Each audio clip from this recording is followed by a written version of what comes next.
Udah lu masuk. Bisa ini nggak ngambil kontras coba?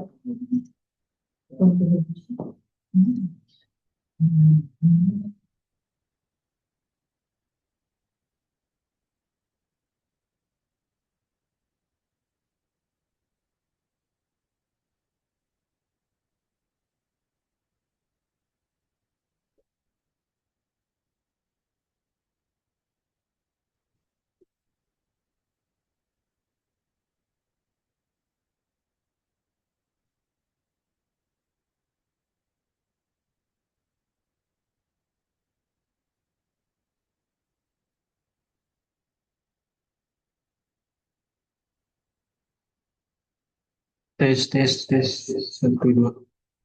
Berarti biar nggak apa biar nggak bengong gitu berarti ini semua. Iya di semua ya. Coba lu mute ya. Ini udah. Tapi nyalain speaker gue. Speaker lu nyalain. Tunggu sekitar satu dua. Kok bergema ya? Enggak. Iya, maksud gue biasanya kan kalau sama-sama off mic kan enggak. Iya. Kecuali ini di mute, Iya. nanti di mute, baru coba ngomong bro. Nah, dengernya gimana kalau lu? Banyak. Kayak earphone kali lu, Jan. Nah, suaranya. Assalamualaikum warahmatullahi wabarakatuh. Nggak Iya, terlalu iya. kan? Siapa? Tambah mute aja. Aku tuh suara gue hilang. Peserta diem juga. Gue earphone aja, Sul. Gue dengerin. Ah, Batu. justru kan kalau nggak jauh ya. Iya. Lu jadi ini aja, yang nanya-nanya.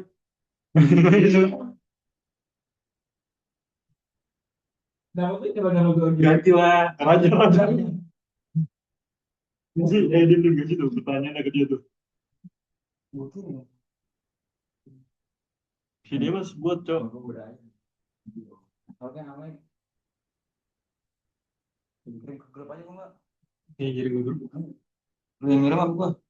Dan absensi nanti aja. Justru yang di transfer ya. Lu aja kirim deh. Gue kirim ke Sultan. Tolong dong di remind dong ini. Sul, nanya nomor satu, Sul.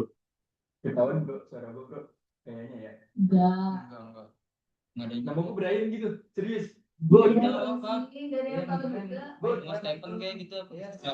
Oh, kan tadi. Enggak usah. Soalnya Oh, nggak tahu. Iya, itu juga nggak apa-apa. ini. Engkau Stephen gitu. Bang, Nomor satu nih, nomor dua kayaknya gue lempar ke ini. Dia lu dari kolom chat aja atau iya, nggak baik. usah.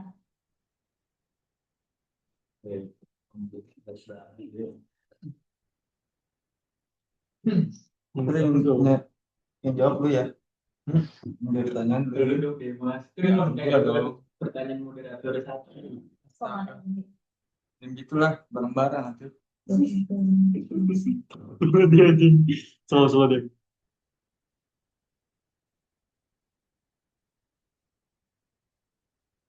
Emailnya sekalian ngirim link aja nggak sih?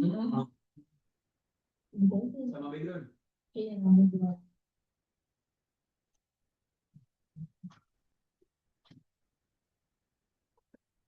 Ini Riko tanya nggak tuh Riko, Cok? Apa keluar dulu ya?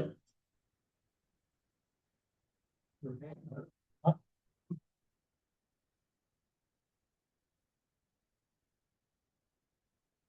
Oh, kalau yang itu yang di looping itu yang gue kirim opening.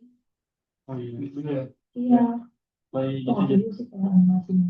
Itu berapa lama sih? Apanya? Hah? Yang opening video itu. Di looping Oh, bisa. bisa. Jadi iya di looping di video di looping kan share screen kan. Video di looping jadi dia out. Baru Save dulu videonya. Iya dia gue. Jadi pertanyaan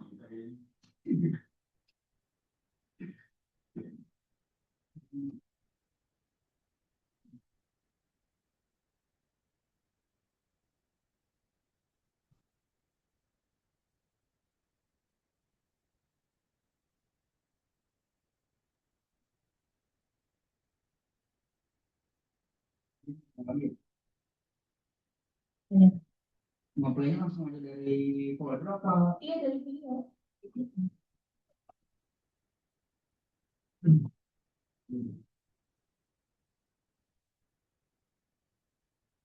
Ini video kan? Iya. Gitu. Betul. Gue sampai satu berapa sih lupa nih. Ke 12. Berarti playannya. Iya, 15 subuh. Iya, sama. Iya, Jam 12. Biasa itu fix. Nanti gue lamain nih yang di sini. Udah gitu doang. Perkiraan 7 menit sampai 8 menit sih. Pikiran gue anjing bentaran dong. Oh, nggak digabung aja sih. Makanya. Materinya sih materinya. Jadi langsung aja gitu nggak usah kayak balik lagi ke MC gitu. Gak apa-apa, justru balik lagi kan sih biar lebih lama. Ya, betul. Bikin pertanyaan ini. Belum.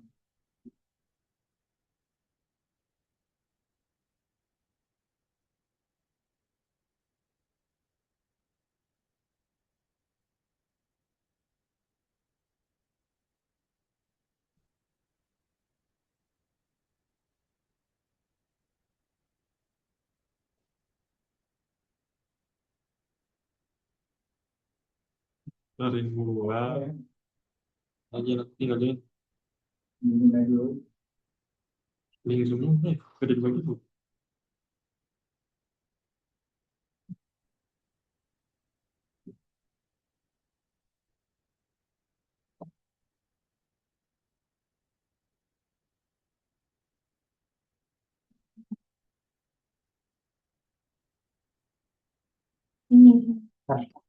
Ntar kan materi gua bisa sampai sini. Ntar kan jeda dulu gua balikin ke MC. Nanti lu tanyanya ini aja, dari proses pelatihan tersebut kita ada kayak dikasih apa sih, studi kasus atau wawancara nggak sih pas tesnya gitu, kayak di tesnya enggak ya? Terus pertanyaan gua, oh iya kan lu udah juga ya. Oh nggak apa-apa nanya dua kali cok, iya nggak usah on mic, dia ngetik aja, nanya dua kali nggak apa-apa. Hmm, aja nanya berapa kali itu, Terus dia sampai baca bisa dicicil nggak katanya, bisa dicicil nggak katanya bayarannya. bisa berapa bulan. Ini bukan paylater maksudnya itu. Yang paling banyak mah yang Udah gambar. gambar. Gua ada nggak sih di gambar? Ada tuh sih. Coba lihat punya gua. Lihat. Ini. Ya. Lihat kamu.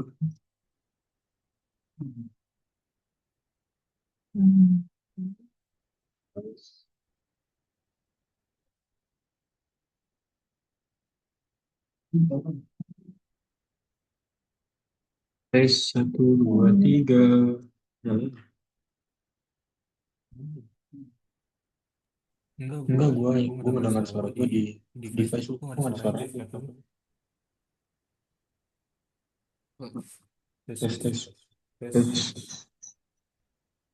Tes. Nggak ada suara lagi.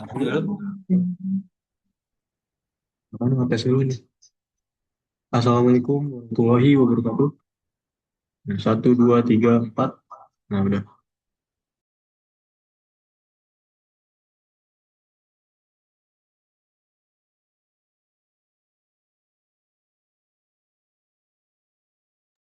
Tes tes. Ini gede banget. Iya pasti ada Ini berapa ya? Berapa yang Ini harus lihat satu iya lu di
Tes tes.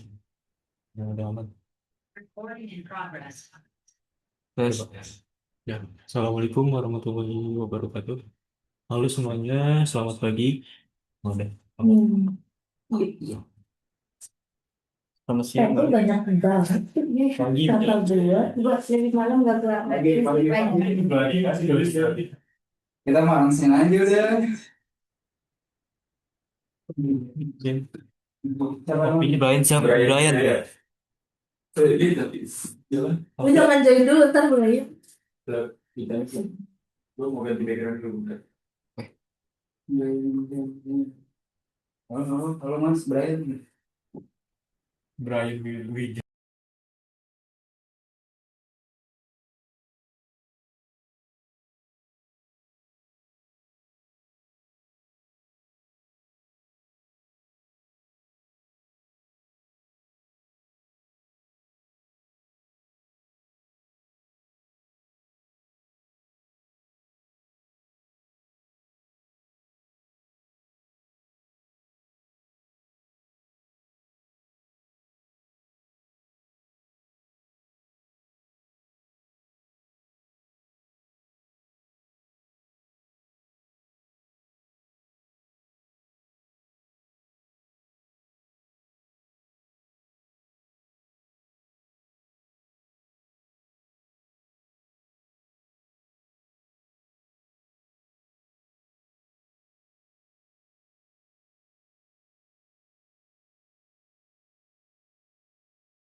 Assalamualaikum warahmatullahi wabarakatuh.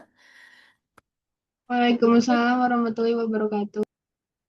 Oke, aku ucapkan selamat pagi dan selamat datang di kegiatan webinar Sharing Knowledge yang bertemakan Bangun Karir Bersertifikat, Memperluas Peluang Karir Sistem Analis dengan Sertifikasi Resmi. Gimana nih kabarnya teman-teman semua pada hari ini? Semoga teman-teman selalu dalam keadaan sehat dan semangat ya biar bisa mengikuti kegiatan webinar ini dengan penuh semangat. Oke, mungkin sebelum kita mulai, mohon bantuannya bagi teman-teman peserta webinar untuk menyalakan kameranya terlebih dahulu dan jangan lupa gunakan virtual background yang sudah Kakak Humas kirimkan di grup ya. Oke, yuk on cam dulu yuk bagi yang bisa atau mungkin yang sambilan kelas nggak apa-apa kalau nggak on cam. Oke, sambil menunggu teman-teman untuk on cam, izinkan aku memperkenalkan diri.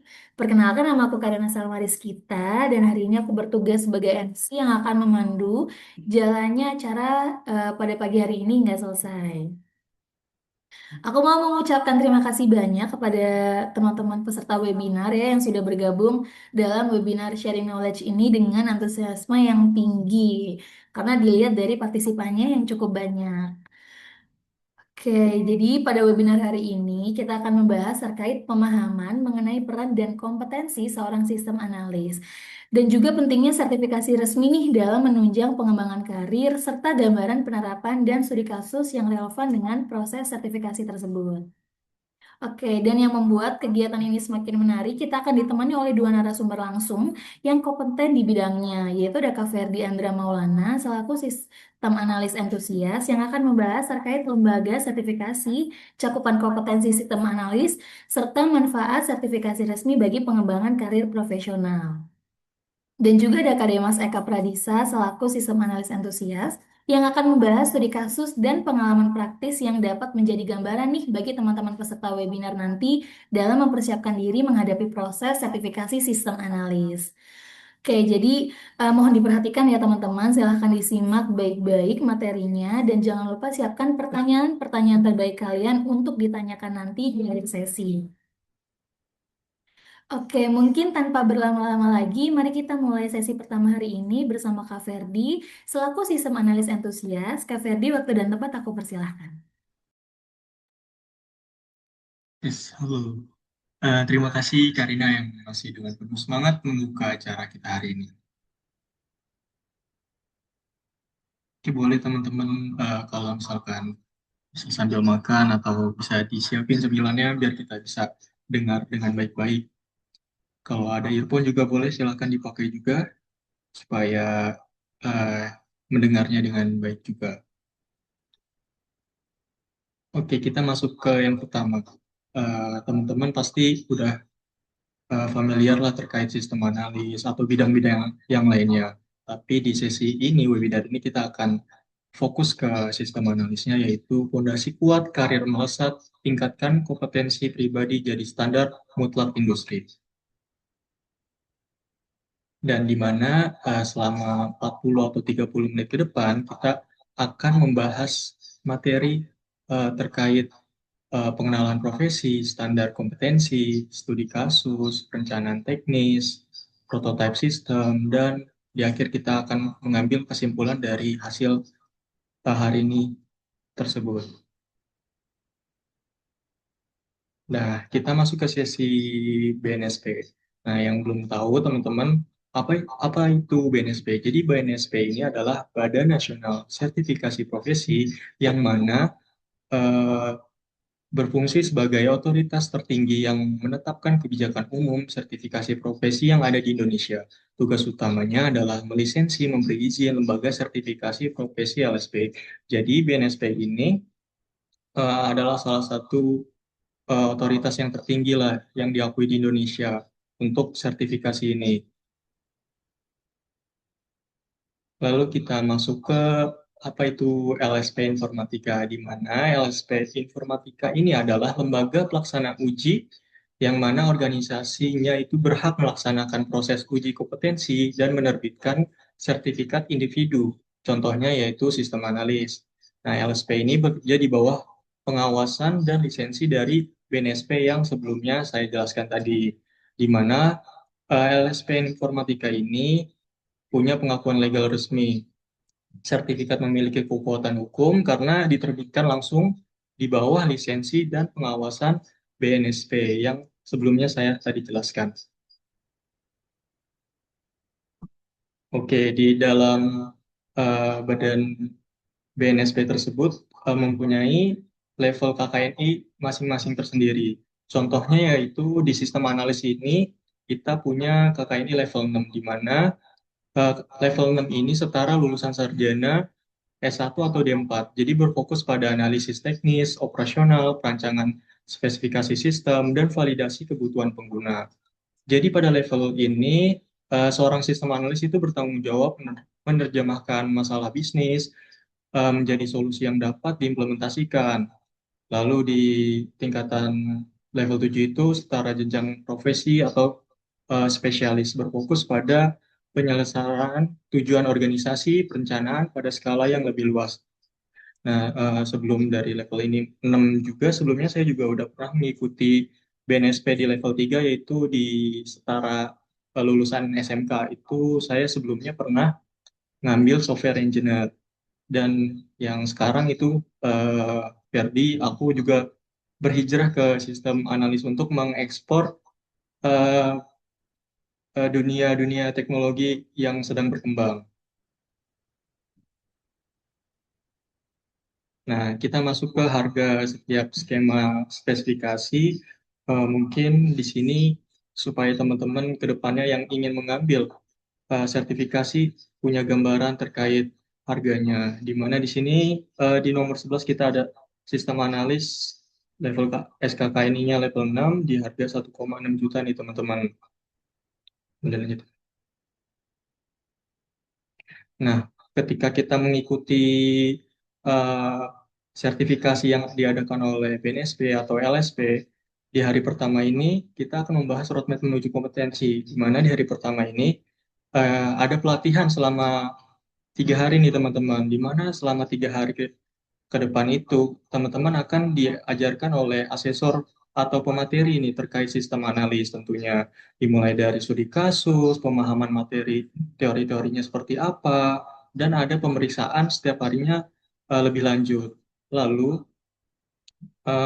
di hari berikutnya itu kita juga mengisi lembar kerja mandiri nih teman-teman, di mana lembar kerja mandiri ini dibagi jadi APL 01 dan APL 02, di mana APL 01 itu terdiri dari soal-soal yang menunjang kita untuk mendeskripsikan sistem analis itu, dan juga lembar kerja APL 02.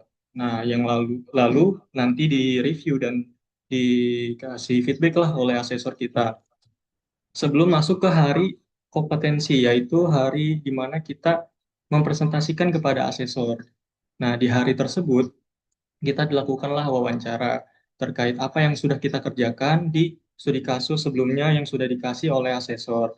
Dan itu dilaksanakan pada 1 hari nih teman-teman. Mungkin lanjutnya. Nah, kita masuk ke sistem analis pahlawan tanpa tanda jasa dunia IT. Nah, teman-teman, apa sih yang eh, terbenak di dalam pikiran teman-teman ketika mendengar sistem analis? Ya, yang tahu boleh di chat aja mungkin.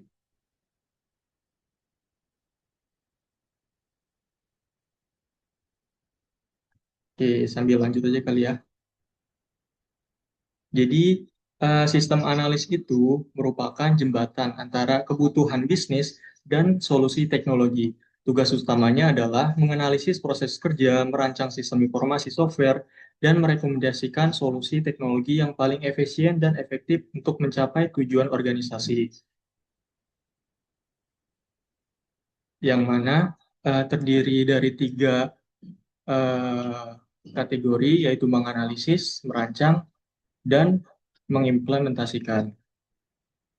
Yang pertama ada menganalisis, yaitu memahami kebutuhan user dan bisnis dengan mengumpulkan data, mengidentifikasi masalah, serta menentukan solusi yang paling sesuai. Setelah kita menganalisis tersebut, lalu kita merancang nih teman-teman, yaitu mengubah hasil analisis menjadi rancangan sistem yang jelas mulai dari alur proses, fitur, hingga gambaran sistem yang akan dikembangkan.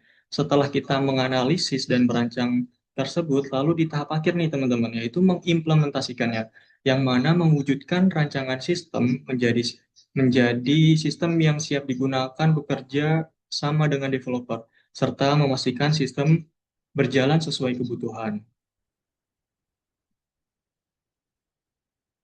Nah, kita masuk ke sesi tugas-tugas sebagai sistem analis, di mana tugas sistem analis ini berfungsi sebagai koordinator utama dan arsitek informasi dalam proyek pengembangan sistem, yang mana bertanggung jawab menjamin transfer informasi yang lancar dan akurat, mulai dari identifikasi masalah yang sebelumnya saya jelaskan pada sebelumnya, dan lalu kebutuhan bisnis, hingga eksekusi teknis dan implementasi akhir, di mana peran sentral ini mengharuskan sistem analis terlibat di setiap fase siklus proyek, memastikan solusi software yang dirancang tidak hanya berfungsi secara teknis, tetapi juga memberikan nilai dan selaras dengan tujuan strategis bisnis. Nah, teman-teman mungkin sudah familiar juga terkait tools atau yang biasa dipakai selama perkuliahan atau juga bisa dipakai untuk biasa mengerjakan tugas-tugas. Nah, di sistem analis sendiri itu terbagi dari yang biasanya dipakai itu terbagi dari 6, yaitu ada Frame Cycle, lalu ada Draw.io, ada Miro, ada Lucidchart, ada StarWML, dan juga Visual Paradigm. Di mana di masing-masing tools ini juga pasti punya karakteristik tersendiri ya teman-teman, khusus terutama di Draw.io. Kita itu bisa merancang atau memvisualisasikan terhadap rancangan hasil kita. Juga di sini juga ada visual paradigm. Gitu.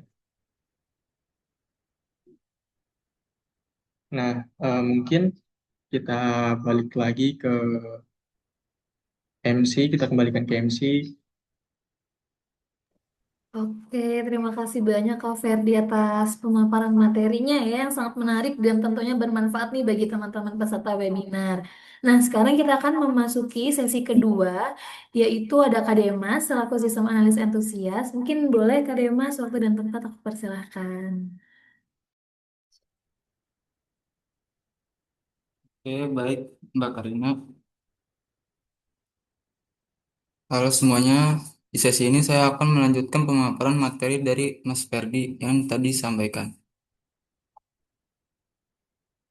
Nah, di slide ini kita mulai masuk ke pembahasan poin-poin teori inti sistem analis, sekaligus melihat bagaimana teori tersebut diterapkan melalui studi kasus.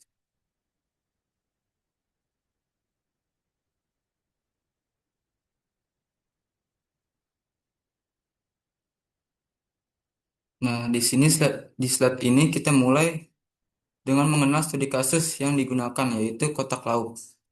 Kotak Lauk ini platform pemesan catering. Masalah yang sering terjadi itu sebenarnya simpel, tapi harus numpuk jadi ribet. Mulai dari info menu sampai harga yang beda-beda. Pembayaran masih dicek manual sampai admin yang akhirnya kewalahan karena harus mengurus banyak hal. Admin di sini enggak cuma mengurus pesanan, tapi juga laporan invoice, akun user, sampai mengecek vendor. Disinilah peran sistem analis kepake banget karena tugas melihat masalah-masalah ini yang merancang sistem biar kerjanya jadi lebih rapi dan enggak ribet.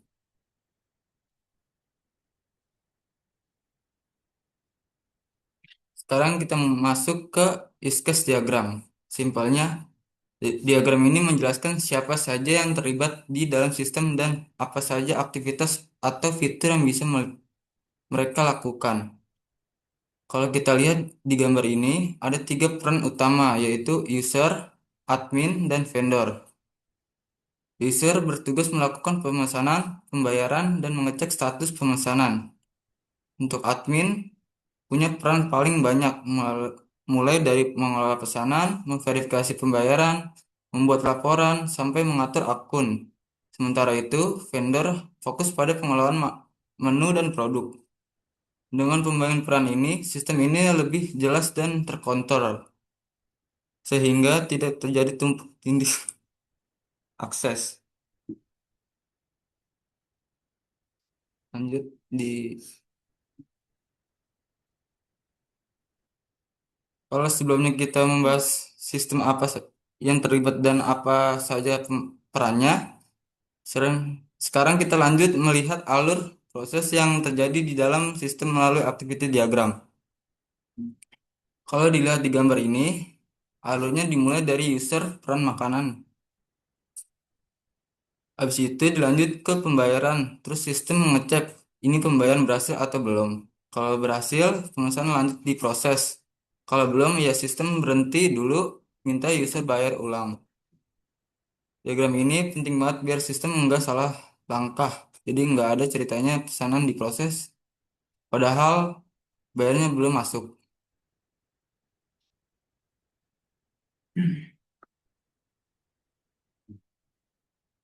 Selanjutnya, di slide ini pembahasan mulai masuk ke aspek teknis, khususnya mengenai bagaimana sistem diimplementasikan dan dijalankan. Diagram yang digunakan untuk menggambarkan hal tersebut adalah development diagram. Lewat diagram ini, kita bisa lihat di mana sistem berjalan, bisa mengakses aplikasi melalui HP atau laptop. Kemudian data dikirim ke server untuk diproses dan disimpan di database. Jadi bukan cuma sekedar gambar, tapi ini menggambarkan nyata sistemnya, dipasang di mana, servernya apa, dan semua saling terhubung lewat jaringan. Selanjutnya, di slide ini kita lihat prototipe atau versi awal dari sistem kotak laut. Prototipe ini belum merupakan sistem akhir, tetapi sudah cukup untuk menampilkan gambar tampilan fungsi utama sistem. Tujuannya agar pengguna dapat memberikan masukan terkait fitur yang sudah sesuai maupun bagian yang masih perlu disempurnakan. Buat sistem analis, prototipe ini penting banget karena jadi jembatan komunikasi antara user sampai developer.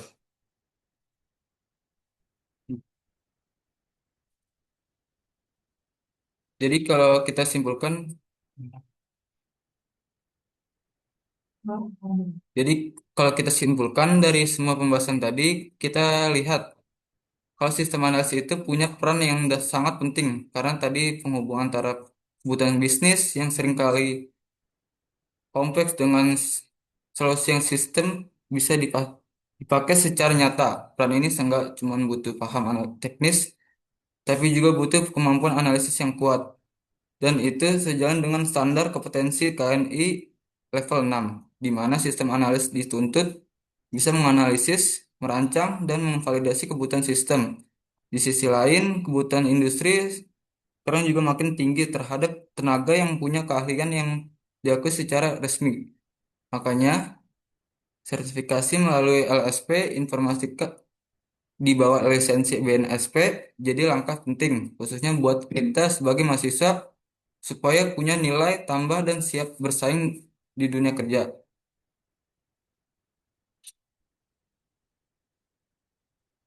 Oke, sekian penjelasan dari saya. Terima kasih atas perhatiannya. Selanjutnya saya balikin ke MC. Oke, terima kasih banyak ya Kak Demas dan Kak Ferdi atas pemaparan materinya yang sangat aplikatif dan tentunya bermanfaat nih bagi teman-teman semua.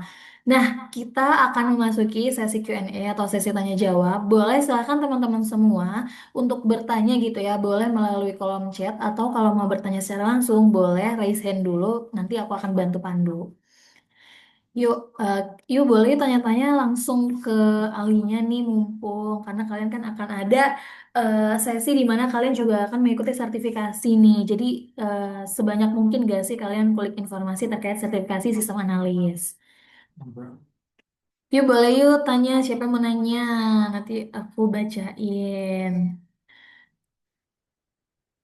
Oke, mungkin sebelum sambil nunggu ya teman-teman bertanya, mungkin aku mau nanya dong ke Kak Ferdi dan Kak Demas nih, kira-kira ada nggak sih tantangan tersendiri saat ujian sertifikasinya? Boleh dong dibagiin ke teman-teman. Oke, makasih Karin. Jadi tantangan utama yang dihadapi sistem analis tuh yang paling utama itu terkait masalah sih yang dikasih dari pihak studi kasusnya itu. Karena kita nggak cuman cari ide atau bahan untuk merancang aja, tapi mensolusikan untuk jadi kebutuhan bisnis. Itu sih mungkin dari saya terkait tantangan yang paling utama dari sistem analis. Itu challenging buat saya. Oke, challenging menurut Kak Ferdi. Kalau menurut Kak Demas, tantangan tersendiri saat ujian sertifikasinya itu apa sih Kak Demas? Boleh nggak dibagikan gitu pengalamannya ke teman-teman peserta webinar? Misalnya, ini ngomong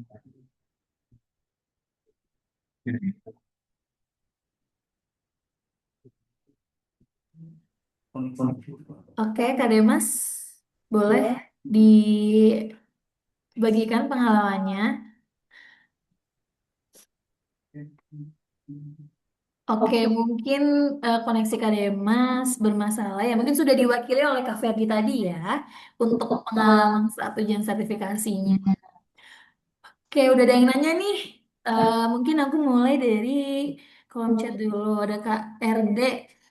Kak RD katanya mengapa activity diagram penting dalam proses verifikasi pembayaran pada sistem kotak lauk. Oke, ini siapa nih yang mau jawab? Kak Ferdi atau Kak Demas nih? Oke, boleh dari aku aja kali ya teman-teman. Untuk menjawab dari KRD nih, mengapa activity diagram itu penting dalam proses verifikasi pembayaran pada sistem kotak lauk? Oh, mungkin dari studi case yang sebelumnya, kenapa penting banget nih terkait activity diagram? Oke, menurut aku sih penting karena di activity diagram ini kita bisa lihat alurnya secara jelas, mulai dari user bayar, sistem ngecek, sampai admin verifikasi. Jadi kalau ada pembayaran yang nggak valid, sistem itu tahu harus ngapain. Ini tuh ngebantu banget biar prosesnya itu nggak ribet dan nggak salah jalan. Mungkin dari aku bisa menjawab seperti itu, Kak Rehan atau RD nih. Oke, terima kasih Kak Ferdi atas penjelasannya. Semoga membantu ya Kak Ferdi atas jawabannya tadi. Oke, kita next ke question dari Kak Brian Wijaya. Apa sih manfaat deployment diagram dalam memastikan kesiapan sistem kotak lauk pada saat digunakan? Oke, siapa nih yang mau jawab? Tadi udah Kak Ferdi ya? Boleh nih Kak Demas kalau mau jawab?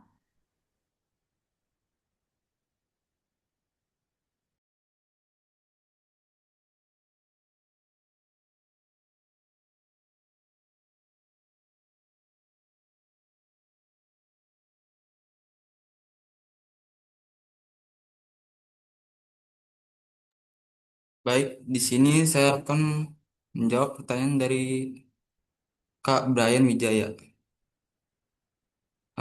Pertanyaan itu apa sih manfaat development diagram dalam memastikan kesiapan sistem kotak lauk pada saat digunakan? Untuk jawabannya tuh karena development diagram itu kayaknya peta sistemnya. Kita jadi tahu aplikasi jalan di mana, database-nya di mana, dan semuanya saling terhubung di mana. Dengan gambaran itu, sistem bisa disiapkan lebih rapi dan siap dipakai tanpa banyak masalah teknis. Baik, Oke, terima kasih Kak Demas atas jawabannya. Semoga membantu ya Kak Brian atas jawaban Kak Demas tadi. Oke, lanjut ke Zia. Bagaimana sih peran sistem analis dalam menjembatani keutuhan bisnis kotak lauk dengan solusi teknis yang ditampilkan pada diagram UML? Boleh nih dijawab nih Kak Ferdi dan Kak Demas mungkin ya. Oke, aku bantu jelasin. Jadi, bagaimana peran sistem analis dalam menjembatani keutuhan bisnis kotak lauk dengan solusi teknis yang ditampilkan pada diagram UML? Oke, aku izin jawab ya dan bantu ya Pak Jia. Di mana sistem analis ini berperan sebagai penghubung nih antara kebutuhan bisnis kotak lauk dan solusi teknis dengan menerjemahkan proses bisnis ke dalam diagram UML.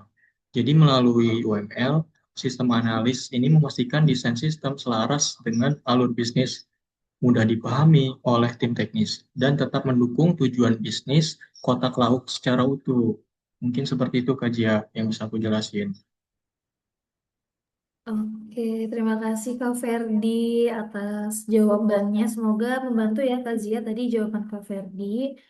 Atau mungkin kalau memang ada yang dibingungin dari teman-teman yang udah tanya tadi, boleh kok untuk di follow up lagi gitu. Kalau misal masih bingung dan belum yakin nih sama jawaban dari teman-teman. Oke, lanjut ada pertanyaan dari Kakak Satanaya. Aku mau nanya, gimana sih activity diagram dapat digunakan untuk meminimalkan kesalahan human error dalam verifikasi pembayaran? Oke, aku mungkin jawab lagi ya dari pertanyaan Kansa Tanaya, gimana gimana activity diagram itu dapat digunakan untuk minimalkan kesalahan human error dalam verifikasi pembayaran. Oke, singkatnya itu activity diagram itu dapat digunakan untuk minimalkan human error dalam verifikasi pembayaran dengan memodelkan alur kerja yang secara jelas dengan struktur termasuk pembagian tugasnya, keputusan dan validasi. Dengan adanya langkah verifikasi yang sistematis, jadi penggunaan decision note juga serta otomatisasi pada titik tertentu, activity diagram ini membantu memastikan setiap proses pembayaran diverifikasi secara prosedur dan mengurangi kemungkinan kesalahan akibat kelalaian manusia. Oke, wow, jawabannya sangat amat membantu ya. Semoga ya Kak Zia, Kak Kansa, sorry. Kak Kansa, semoga membantu. Atau kalau memang masih ada yang dibingungin nih, boleh nih Kak Kansa tanya lagi. Oke, mau tanya satu lagi dong Kak, dari Kak Zia. Mengapa sih profesi sistem analis disebut sebagai peran strategis dalam proyek pengembangan sistem informasi? Oke, boleh mungkin Kak Demas ya yang bantu jawab untuk pertanyaan dari Kak Zia. Teman-teman kalau mau ada yang nanya Raisin secara langsung boleh kok nanti aku bantu pandu ya. Gak usah sungkan-sungkan, gak usah malu-malu. Ya, atau mungkin teman-teman lagi kelas ya, jadi nggak apa-apa kalau untuk ada bertanya dari kolom chat. Oke, mungkin Karin aku mau jawab yang dari kaji ya. Lagi nih mau tanya satu lagi karena dia menanyakan mengapa profesi sistem analis itu disebut sebagai peran strategis dalam proyek pengembangan sistem informasi. Singkatnya, jadi profesi sistem analis ini disebut sebagai peran strategis karena bertanggung jawab untuk memastikan kebutuhan bisnis lalu diterjemahkan kepada atau dengan tepat ke dalam solusi sistem. Jadi, sistem analisis ini menjembatani kepentingan stakeholder dan tim teknis, sehingga menjaga keselarasan antara tujuan bisnis dan desain sistem, serta minimalkan risiko kesalahan dalam pengembangan sistem informasi. Oke, terima kasih banyak loh Kak Ferdi atas jawabannya. Semoga membantu ya Kak Zia ya untuk pertanyaannya. Terus ada dari Karyo, izin bertanya, kenapa prototipe sistem dibutuhkan sebelum kotak lauk dikembangkan secara penuh? Wow, pertanyaan yang bagus ya. Boleh nih Kak Demas, boleh dibantu untuk jawab pertanyaan Karyo? Baik, di sini saya akan menjawab pertanyaan dari Karyo. Izin Kak bertanya kenapa prototipe sistem dibutuhkan sebelum sistem kotak lauk dikembangkan secara penuh?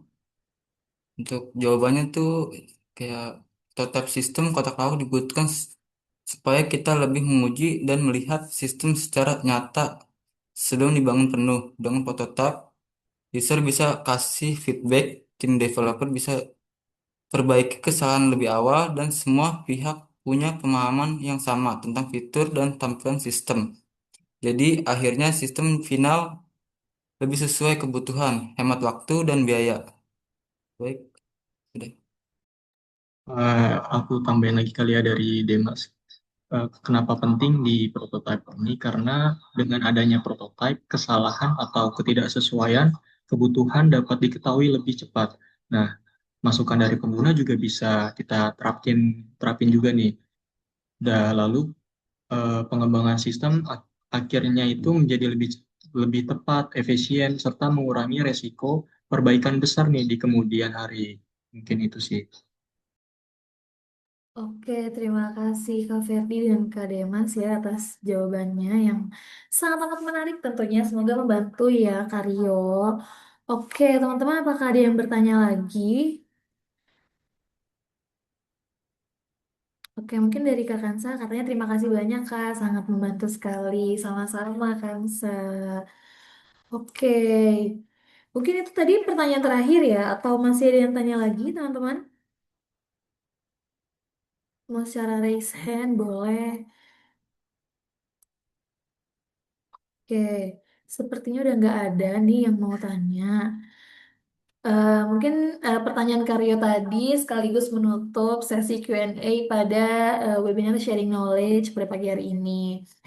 Aku ucapkan terima kasih banyak ya kepada Kak Demas dan Kak Ferdi atas pemaparan materinya yang sangat amat bermanfaat tentunya, dan terima kasih juga ya kepada seluruh peserta yang telah mengikuti webinar ini dengan semangat dan antusiasme yang luar biasa. Oke, mungkin sebelum kita melakukan dokumentasi, silakan mengisi link absensi ya yang akan dikirim di kolom chat. Dan juga mengisi feedback ya teman-teman untuk jadi bahan pembelajaran kami. Oke, mungkin aku kasih waktu untuk mengisi link absennya. Boleh diisi dulu.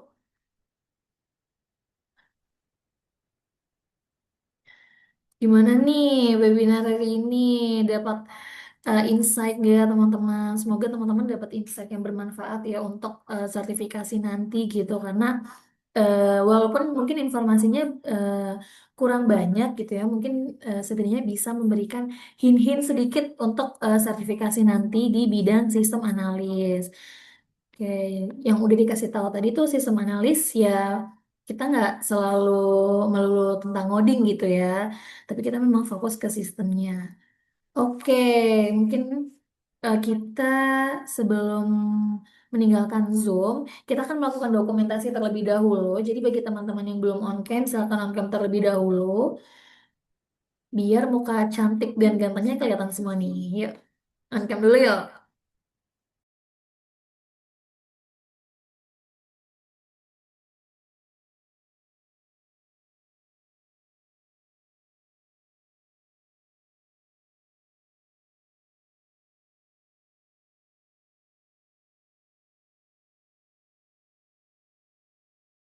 Oke, udah kelihatan nih wajah cantik dan gantengnya. Mantap-mantap banget, semangat banget ya pagi-pagi ini.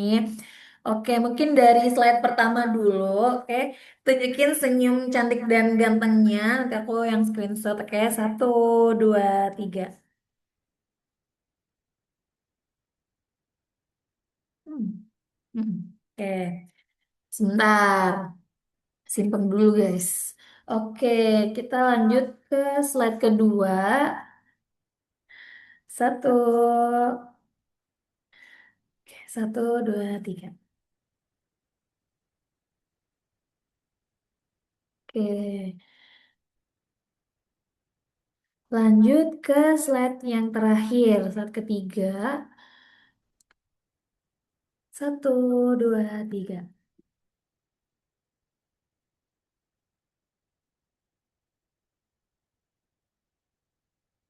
Oke,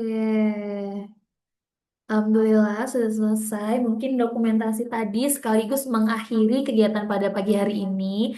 Sekali lagi aku ucapkan terima kasih banyak atas partisipasinya. Mohon maaf apabila ada banyak kekurangan selama kegiatan berlangsung. Saya Karina Salmanskita selaku MC pamit undur diri. Wassalamualaikum warahmatullahi wabarakatuh.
Teman-teman yang belum ngisi link, silakan ngisi link absennya ya di kolom chat.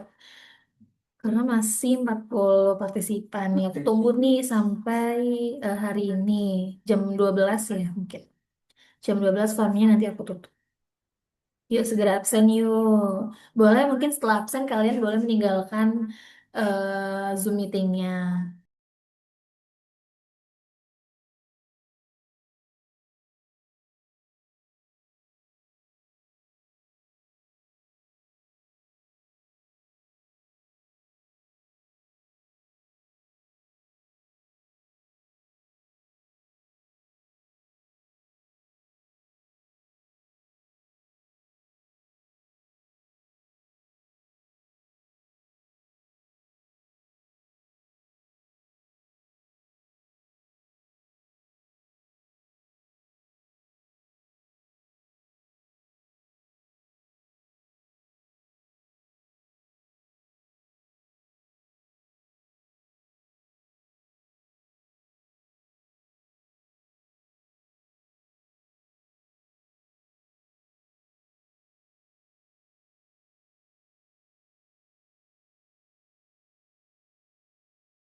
Ini loh kayak